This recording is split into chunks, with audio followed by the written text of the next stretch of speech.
بسم اللہ الرحمن الرحیم۔ فرمایا کہ انحماق فی الدنیا نہایت ہی مبغوض چیز ہے، یعنی ہر وقت دنیا کی فکر لگی ہوئی ہے، ہر وقت دنیا کا ذکر مذاکرہ، نفع نقصان سے ذہن بے چین ہے، دل متاثر ہے۔ فرمایا کہ انحماق فی الدنیا نہایت ہی مبغوض چیز ہے۔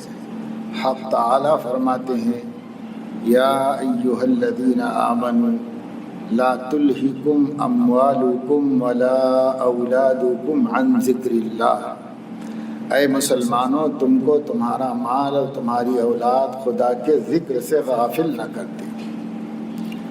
اور بعض بزرگوں نے یہاں تک بیان کیا ہے کہ نفرت عن الدنیا کی غرض سے بھی کبھی کبھی اس کی طرف توجہ نہیں ہونا چاہیے۔ کبھی یہ ہوتا ہے کہ دنیا میں دلچسپی کی وجہ سے دنیا میں دل دھرا ہوا ہے، کبھی ایسا ہوتا ہے کہ دنیا کی مذمت بیان کر رہے ہیں لیکن اس کا مقصد بھی تعلق دنیا ہے، دنیا ہی کے لیے دنیا کی مذمت بیان کر رہے ہیں۔ تو فرما رہے ہیں کہ یہاں تک بزرگوں نے کہا ہے کہ نفرت عن الدنیا کی غرض سے بھی کبھی اس کی طرف توجہ نہیں ہونا چاہیے، اس میں تو قدورت ہی قدورت ہے، یعنی دنیا تو دل کو میلا ہی کرتی ہے، اور گدلے میلے دل پر خدائی انوار کا انعکاس نہیں ہوتا۔ اس دنیا کی طرف جس غرض سے بھی توجہ کی جائے ظلمات سے خالی نہیں۔ بس سب میں بہتر نسخہ یہ ہے کہ انسان حق تعالیٰ کی طرف متوجہ رہے، کام میں لگا رہے۔ انشاءاللہ ایک دن ایسا آئے گا کہ قلب سے یہ چیزیں خود بخود کافور ہو جائیں گی اور حق ہی حق جلوہ گر رہ جائے گا۔ مطلب یہ ہے کہ شروع میں تو مجاہدہ ہوگا، بغیر مجاہدے کے کوئی چیز حاصل نہیں ہوتی۔ جب آدمی مسلسل دنیا کو دل سے نکالنے کی کوشش کرے گا تو وہ نکل جائے گی، اور اگر کوشش نہیں کرے گا تو یہ دنیا دل سے نہیں نکلے گی، اور نہیں نکلے گی تو دنیا کی فطرت میں ظلمت ہے، جب ظلمت دل میں آئے گی تو روشنی ختم ہو جائے گی۔ ذکر و سلوک کے لیے فراغت کا انتظار شیطانی دھوکہ ہے۔ فرمایا کہ لوگوں کی بھی عجیب حالت ہے، چاہتے یہ ہیں کہ کرنا تو کچھ پڑے نہیں اور کام سب ہو جائیں، اور بعض شب و روز اس انتظار میں رہتے ہیں کہ فلاں کام سے فراغت ہو جائے، فلاں مقدمے سے نمٹ لیں، فلاں کی شادی سے فارغ ہو جائیں، تب خدا کی یاد میں لگے۔ چونکہ ایسی فراغت میسر نہیں ہوتی، اس لیے ایسا شخص کبھی کامیاب نہیں ہو سکتا، محروم ہی رہتا ہے، اور ایک دن موت آ کر کام تمام کر دیتی ہے۔ یاس اور حسرت کی حالت میں خسران کی گھڑی گٹھری سر پر رکھے ہوئے اس عالم سے رخصت ہو جاتا ہے۔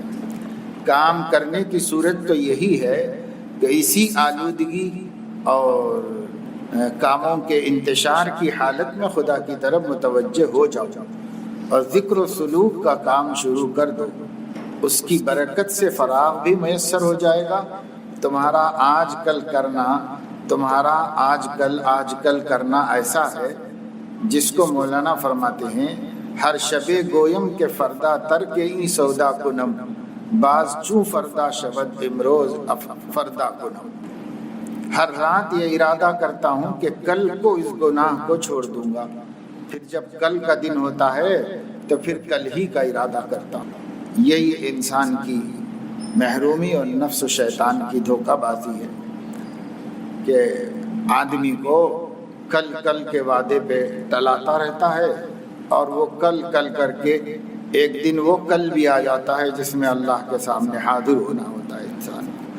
اس لیے کل کا انتظار مت کرو، آج اللہ نے توفیق دی، آج چھوڑ دو۔ آج اللہ نے برائی کی برائی دل میں ڈالی، آج ہی ارادہ کرو۔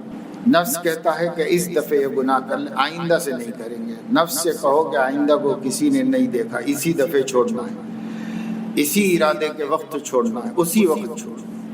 اس میں تھوڑا مجاہدہ ہوگا، لیکن پھر آہستہ آہستہ گناہ چھوڑنے کی لذت آدمی کو نصیب ہو جائے گی۔ فی الحال گناہ کرنے کی لذت میں مبتلا ہے، لیکن گناہ چھوڑنے کی لذت اس سے بھی عظیم تر ہے۔ اس میں وہ دن کب آئے گا؟ جب تک کہ وہ کسی جگہ جو ہے یہاں یہ کہہ دے کہ اب آگے کچھ نہیں، اس سے زیادہ مجھے انتظار نہیں کرنا ہے اور اس سے زیادہ مجھے مہلت نہیں لینا ہے، بس ختم، آج ہی کرنا ہے، ابھی کرنا ہے۔ جب وہ گناہ کو اس عزم اور حوصلے اور ارادے سے چھوڑنے کا پختہ ارادہ کر لے گا، چھوڑ دے گا، پھر اللہ تعالیٰ اس کو گناہ چھوڑنے کی لذت عطا فرمائے۔ کس چیز سے فراغ اور کس چیز کا انتظار؟ دنیا میں رہتے ہوئے کہاں مسائل سے فراغت مل سکتی ہے؟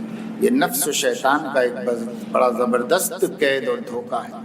لوگ رسائی اور اللہ تک پہنچنے کی تمنا تو کرتے ہیں، مگر معلوم بھی ہے کہ رسائی کے لیے کچھ شرائط ہیں، جن میں پہلی شرط یہ ہے کہ تم برے ہو یا بھلے اس طرف متوجہ ہو جاؤ، پھر رحمت حق تم کو خود بخود جذب کرے گی، یعنی کھینچ لے گی۔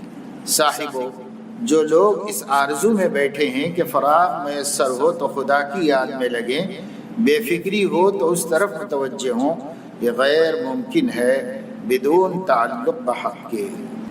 فرمایا کہ بلا ضرورت کلام کرنے سے یعنی باتیں کرنے سے قلب پر ظلمت ہوتی ہے، یعنی بے ضرورت گفتگو سے دل اندھیرا ہوتا ہے، دل کی روشنی ختم ہوتی ہے، اور ضرورت سے اگر کلام ہو گو کتنا ہی زیادہ ہو اس سے ظلمت نہیں ہوتی۔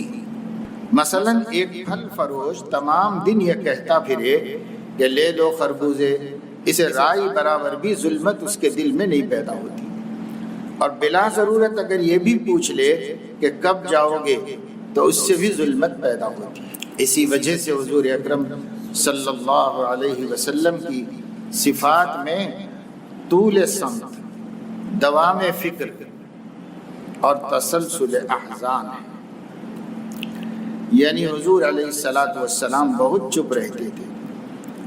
آج اگر ہم چپ رہنا بھی سیکھ لیں تو بہت کچھ نورانیت قلب کے اندر پیدا ہو سکتی ہے۔ فرمایا بلا ضرورت کلام کرنے سے قلب پر ظلمت ہوتی ہے، اور ضرورت سے اگر کلام ہو وہ کتنا ہی زیادہ ہو اس سے ظلمت اور اندھیرا نہیں پیدا ہوتا۔ مثلا ایک پھل فروش تمام دن یہ کہتا پھرے کہ لے لو خربوزے، اس سے رائی برابر بھی ظلمت نہ ہوگی، اب بلا ضرورت اگر کسی سے یہ بھی پوچھ لیا کہ کب جاؤ گے تو اس سے بھی ظلمت پیدا ہو، یعنی بس ضرورت ہے تو بات کرے، بے ضرورت بات چیت کرنے کا آدمی اپنے آپ کو اس سے محفوظ رکھے، بہت بولنا نقصان دہ ہوتا ہے۔ ایک صاحب نے عرض کیا کہ حضرت واعظ زیادہ نافع ہے یا ملفوظات کا مطالعہ؟ فرمایا کہ ملفوظ زیادہ نافع ہوتے ہیں، اس لیے کہ ملفوظ میں خاص حالت میں گفتگو ہوتی ہے، البتہ واعظوں میں سے اگر اپنے حسب حال انتخاب کر لیا جائے اس سے بھی انشاءاللہ بہت نفع ہوگا۔ ایک مولانا کے جواب میں فرمایا یہ بھی نفع سے خالی نہیں کہ اگر انسان کچھ بھی نہ کرے تو کم از کم اتنا تو کر لے کہ اس کو اہل حق سے عناد نہ ہو، یعنی عداوت اور دشمنی نہ ہو۔ یہ عناد بہت ہی خطرناک چیز۔ فرمایا کہ اس طریق میں یعنی سلوک و تربیت اور تصوف و طریقت کے راستے میں سچی طلب، بدون سچی طلب کے کامیابی مشکل ہے، طلب صادق کی سخت ضرورت ہے۔ جیسے دوا وہیں اثر کرتی ہے جہاں بیماری ہو، پانی وہیں جا کر ٹھہرتا ہے جہاں نشیب ہو، اونچی جگہ پر پانی نہیں چڑھا کرتا۔ حقیقت یہ ہے کہ طلب صادق کی بدولت سب شرائط اور آداب طریق کے آسانی سے پورے ہو جاتے ہیں۔ طلب صادق کی بدولت سب شرائط اور طریق کے آداب آسانی سے پورے ہو جاتے ہیں، پھر منزل مقصود قریب ہے، بس پستی اور شکستگی کی ضرورت ہے۔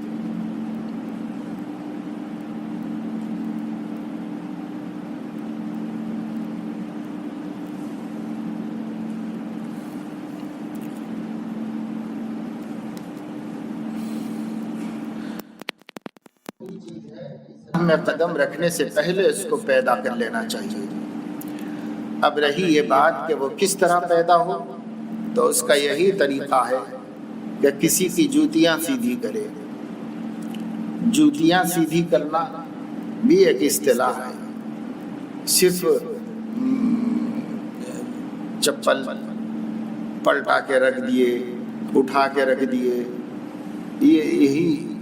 اسی کو جوتیاں سیدھی کرنا نہیں کہتے،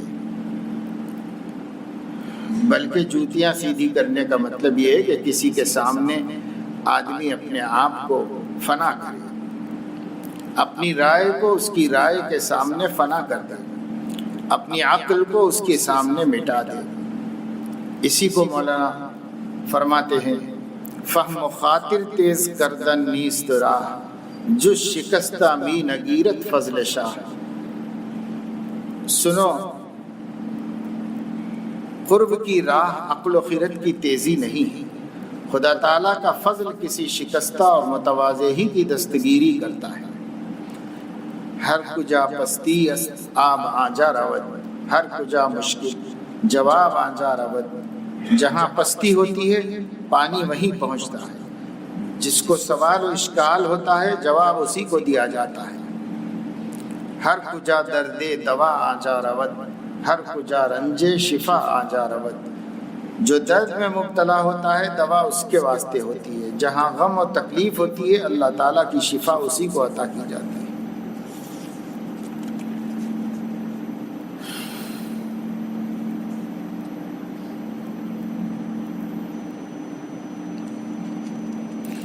خواجہ صاحب نے عرض کیا کہ کیا حضور صلی اللہ علیہ وسلم بھی مزاح فرمایا کرتے تھے؟ فرمایا ہاں، مگر ایک خاص حد تک، زیادہ نہیں، بہت کم، وہ بھی دوسروں کی تطیب قلب کی مصلحت سے، یعنی دل نرم کرنے اور دل خوش کرنے کی مصلحت سے۔ اس سے معلوم ہوا کہ مذاق اور مزاح کا اصل مقصد دوسروں کی دلجوئی کرنا ہے، ساتھ ہی کچھ اپنی بھی تفریح تباہ ہو جائے گی، مگر اس میں زیادتی اچھی چیز نہیں ہے۔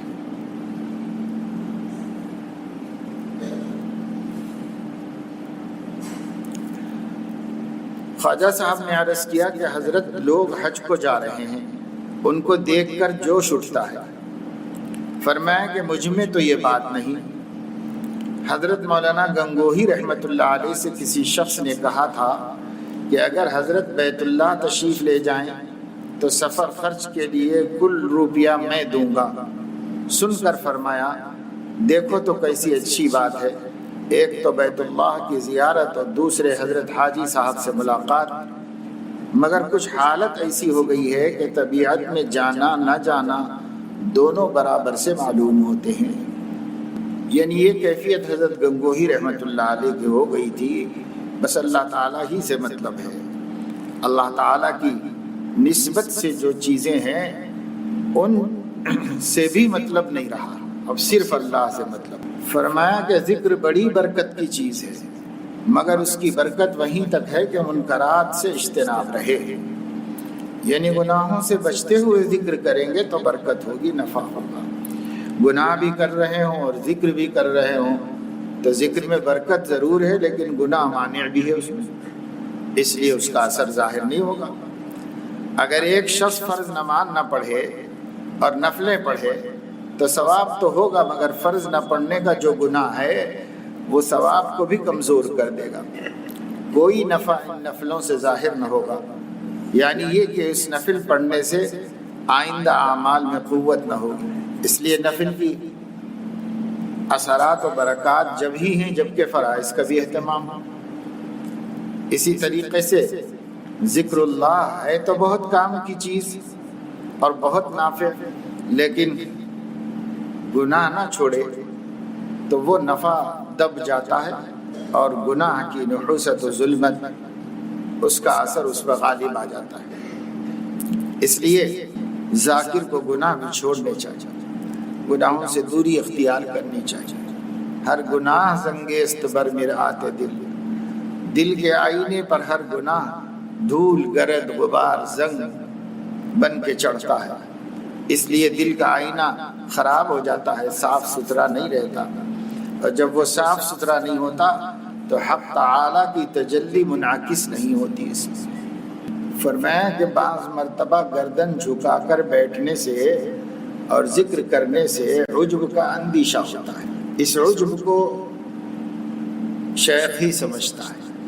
وہ ایسے وقت ذاکر سے کہے گا کہ چلتے پھرتے اللہ اللہ کرو، گردن جھکا کر نہ بیٹھو، اس سے شہرت ہوگی، نفس میں عجب پیدا ہوگا۔ آج کل ان تعلیمات کا اکثر مشائخ کے ہاں نام و نشان تک نہیں ہے۔ فرمایا کہ میرا مسلک تو فناء تجویزات اور ترک تعلقات ہے، یعنی خود رائی، یہ طے کرنا کہ یہ خیر ہے، یہ بہتر ہے، یہ اچھا ہے۔ یہ جب تعلیم و تربیت سے پہلے آدمی خود طے کرے گا تو سوائے نقصانات کے اور کچھ نہیں ہوگا۔ اس لیے ترک فناء تجویزات، اپنی تجویز کرنا چھوڑ دیا، بس تشخیص کرائے، شیخ ہی سے معلوم کرے، وہی بتائے، اور وہ جو بتائے اسی کو اختیار کر لے۔ تجویز میں تشویش ہے، اس لیے مفید نہیں ہے، اور تفویض میں تسکین ہے، اس لیے مفید ہے۔ میرا مسلک تو فناء تجویزات اور ترک تعلقات ہے، مگر یہاں پر تعلقات سے مراد غیر ضروری تعلقات ہیں، اور فناء تجویزات سے مراد ہے کہ بندہ اپنے بارے میں کوئی حالت اپنی طرف سے تجویز نہ کرے، اپنا معاملہ بس اللہ کے حوالے کر دے۔ بدون اس فنا کے راحت کی زندگی میسر نہیں ہو سکتی۔ حافظے کی قوت کے لیے پوچھنے پر فرمایا کہ یا قویو 11 مرتبہ سر پر ہاتھ رکھ کر پڑھ لیا کرے، حافظے کی قوت کے لیے انشاءاللہ نافع ہوگا۔ اور اگر وسعت ہو تو اصل تدبیر یہ ہے کہ کسی طبیب سے کوئی نسخہ تجویز کرائے، یعنی بسا اوقات حافظے کی کمی جو ہے وہ معصیت و نافرمانی کی وجہ سے بھی ہوتی ہے، وہ تو اپنے ہاتھ میں ہے، اور اسی کے ساتھ ساتھ کوئی وظیفہ دعا پڑھ لینا، جیسے یا قویو 11 مرتبہ پڑھ لینا، یا علیم 150 مرتبہ پڑھ لینا، وہ بھی حضرت نے ہی فرمایا ہے۔ یہ تدبیریں ہیں۔ اور کبھی ایسا ہوتا ہے کہ حافظے کی کمزوری صحت کی کمزوری کی وجہ سے ہوتی ہے، اس لیے طبیب سے نسخہ تجویز کرائے یعنی علاج کرائے۔ فرمایا کہ میں الحمدللہ اپنی اصلاح سے کبھی غافل نہیں، چاہے مجھ سے کوئی قسم لے لے، جو بات معلوم ہوتی جاتی ہے اس کی اصلاح کرتا رہتا ہوں، میں اپنے کو بھی اصلاح سے بری نہیں سمجھتا۔ صدہا نقائص میرے اندر، یہی کمال کا سبب ہے کہ آدمی اپنے کو ہمیشہ محتاج اصلاح سمجھے، اپنے نقائص پر نظر رکھے، ان کمزوریوں کو دور کرنے کی فکر کرے، جو خوبیاں اہل اللہ کی ہیں وہ پیدا کرنے کی فکر کرے، جو نہیں ہیں، اور جو برائیاں ہیں انہیں مٹانے کی فکر کرے۔ اور اس کے لیے کوئی وقت ایسا نہیں ہوتا کہ اب آدمی کو ضرورت نہیں رہی، ایسا کوئی وقت نہیں ہوتا۔ موت تک آدمی اور نفس کا اور شیطان کا جھگڑا چل رہا ہے، اندری رہ می تراشو می خراش، تا دمے آخر دمے غافل مباش، یہ ہے آخر سانس تک برابر نفس کا مقابلہ رہے گا۔ اور جہاں آدمی نفس سے غافل ہوا تو وہ نفس تو کبھی ہمارا خیر خواہ ہوا نہیں، اس لیے کوئی خیر خواہی نہیں کرے گا، کوئی نقصان ہی پہنچاتے چھوڑے۔ فرمایا ایک صاحب غلام احمد قادیانی کے متعلق فرماتے تھے کہ شروع میں تو اس سے کوئی غلطی ہو گئی، مگر آخر میں نفسانیت میں مبتلا ہو گیا، اسی کی وجہ سے ہمیشہ غلطی پر اصرار کرتا رہا اور ایک دعوے سے بھی رجوع نہیں کیا۔ بات یہ ہے کہ نفسانیت اور انا کا جب ایسا ابتلا ہوتا ہے تو وہ وقت بڑا ہی خطرناک ہوتا ہے، بدون رہبر کامل کے اصلاح سے گزرنا غیر ممکنات سے ہو جاتا ہے۔ اپنے بارے میں حضرت نے فرمایا کہ حضرت ہمارے پاس تو بس یہی ایک سرمایہ ہے کہ دوستوں کو محبت ہے، اسی سے امید ہے کہ شاید آخرت میں نجات ہو جائے، اور کچھ بھی نہیں ہے۔ فرمایا شیطان تو کم بختی کا مارا بدنام ہی ہو گیا، ورنہ ہم جیسوں کے بہکانے کے لیے تو نفس ہی بڑی چیز ہے، شیطان کی بھی ضرورت نہیں، شیطان کی ضروریت ہی کافی ہے۔ باقی اگر ان سب کے شرور سے بچنا چاہو تو پہلے یہ معلوم کر لینے کی ضرورت ہوگی کہ دشمن مقابلے پر کون ہے۔ یہ معلوم ہو جانے کے بعد مقابلہ آسانی سے ہو سکتا ہے۔ یعنی پہلے یہ معلوم کر لو اس خاص گناہ کی طرف شیطان رغبت دلا رہا ہے یا نفس۔ سو اس کا معیار یہ ہے کہ جس وقت قلب میں معصیت کا وسوسہ پیدا ہوا تو یہ دیکھو کہ باوجود بار بار کے دفع کرنے کے بعد اگر پھر وہی اسی گناہ کا وسوسہ ہوتا ہے تو یہ نفس کی طرف سے، اس لیے کہ نفس کو گناہ سے لذت مقصود ہے اور خاص وقت میں حظ خاص ہی گناہ میں ہے، اور اگر دفع کرنے کے بعد قلب سے وہ وسوسہ نکل جائے، دوسرے گناہ کا وسوسہ پیدا ہو تو سمجھو کہ یہ شیطان کی طرف سے ہے، اس لیے کہ شیطان کو کوئی خاص مقصد نہیں ہوتا بلکہ عداوت کی وجہ سے مطلق گناہ میں مبتلا کرنا مقصود ہوتا ہے۔ اس لیے یہ شخص اگر ایک سے ہٹے گا تو وہ اس کو دوسرے میں مبتلا کرنے کی کوشش کرے گا۔ اس سے یہ بھی معلوم ہو گیا کہ زیادہ تر معاصی کا صدور نفس ہی کی طرف سے ہے، مگر لوگ دھوکے میں ہیں کہ ایسے خطرات کے وقت کثرت سے لاحول پڑھتے ہیں مگر پھر بھی وسوسے میں کمزوری پیدا نہیں ہوتی، کیونکہ لاحول نفس کا علاج نہیں ہے۔ سو کتنی بڑی غلطی میں عدم علم کی وجہ سے مبتلا ہو رہے ہیں لوگ۔ نفس کا علاج کرو، جو گناہ کرانے میں شیطان کی بھی اصل ہے۔ چنانچہ ظاہر ہے کہ اوروں کو تو شیطان بہکاتا ہے، مگر شیطان کو کس نے بہکایا تھا؟ ظاہر ہے کہ شیطان کو اس کے نفس نے بہکایا تھا، تو اصل کون ہوا؟ نفس ہی تو ہوا۔ البتہ بعد حق یعنی اللہ تعالیٰ سے دور کرنے میں دخل دونوں کو ہے۔ جب یہ معلوم ہو گیا تو شیطان کا مقابلہ لا حول اور ذکر سے کرو اور نفس کا مقابلہ ہمت سے کرو، یعنی ارادہ کر کے کہ گناہ نہیں کرنا ہے، اس سے مقابلہ کرو۔ آج کل گڑبڑ معاملہ ہے، سب کو ایک ہی لکڑی سے ہانکنا چاہتے ہیں، جس کا نتیجہ ناکامی کی صورت میں ظاہر ہوتا ہے۔ اسی لیے کسی کامل کی صحبت کی ضرورت ہے، ایسے علوم اسی کی صحبت سے حاصل ہوتے ہیں۔ اسی وجہ سے فرمایا گیا ہے کہ ایک فقیہ شیطان پر 1000 عابد سے زیادہ بھاری ہے، کیونکہ وہ خود بھی اس کے مکر و فریب سے بچتا ہے اور دوسروں کو بھی حقائق بتلا کر بچاتا رہتا ہے۔ بس یہ باتیں ہیں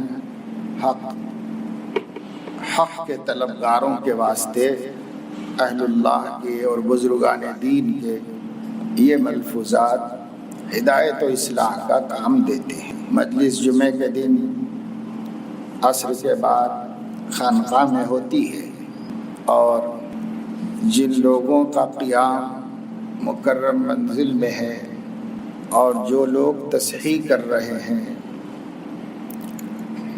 اور جو لوگ تربیت و تعلیم کے ارادے سے مقیم ہیں، اور چہارم پنجم میں سے جو اصحاب لحیہ ہیں جن کی داڑھی نکل چکی ہے، ان کو وہاں پر شریک ہونے کی ہدایت ہے۔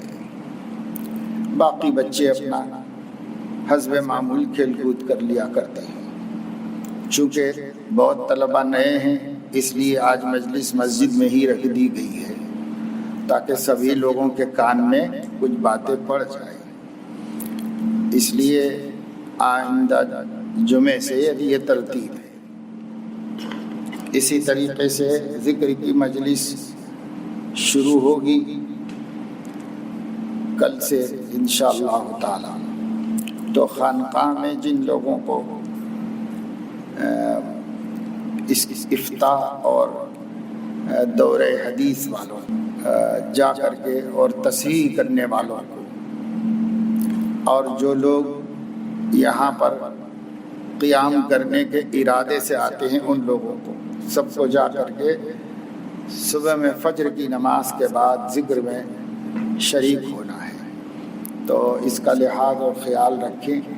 ابھی تو چونکہ باقاعدہ طور پر تعلیم اوپر کی جماعتوں میں نہیں شروع ہوئی، اس وجہ سے ان لوگوں کے لیے تو جب ہدایت ہوگی اس کے مطابق وہ لوگ شریک ہوں گے۔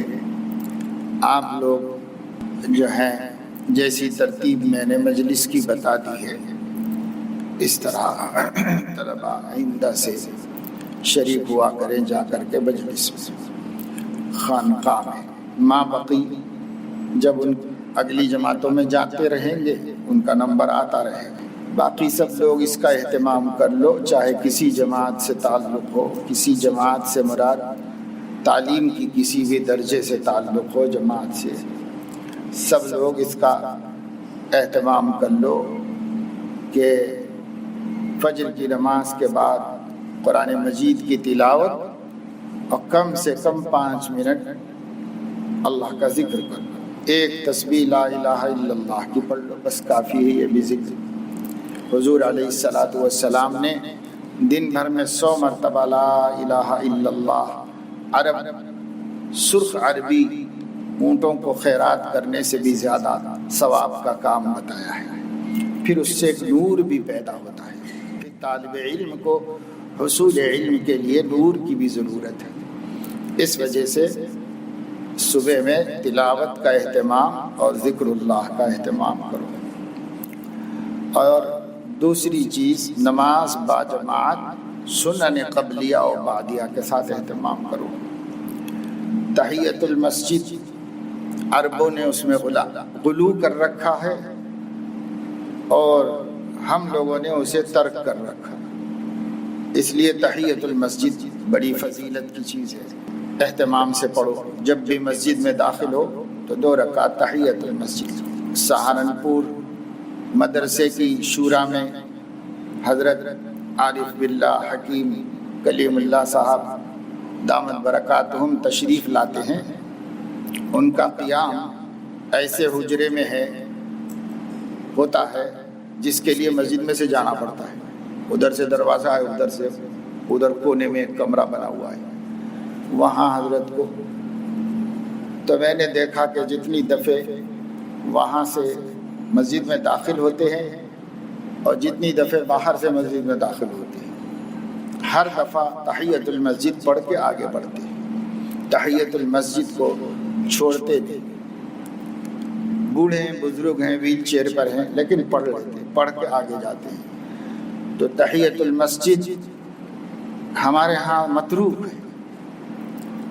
البتہ یہ ہے کہ جن نمازوں سے پہلے سنتیں ہیں ان سنتوں میں شروع ہی سے تحیت المسجد کی بھی نیت کر لی جائے تو تحیت المسجد بھی ہو جائے گی، وہ سنت بھی ہو جائے گی۔ لیکن اگر وقت ہو تو ڈنڈی نہیں مارنا چاہیے، عبادت کا ذوق ہونا چاہیے کہ بھائی تحیت المسجد بھی پڑھیں اور سنتیں بھی پڑھ لیں، اس کا اہتمام ہونا چاہیے۔ وقت نہیں ہے تو اسی میں نیت کر لو، یہ بھی ادا ہو جائے، یہ بھی ادا ہو جائے۔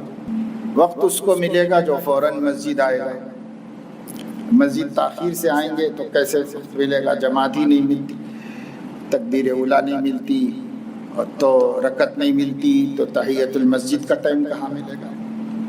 البتہ سنن قبلیہ فجر کا اہتمام کرتے ہیں طلباء، مگر نماز شروع ہونے کے بعد کرتے ہیں، تو ایسے وقت میں آ جانا چاہیے کہ کم سے کم 2 رکعت پڑھ لیں۔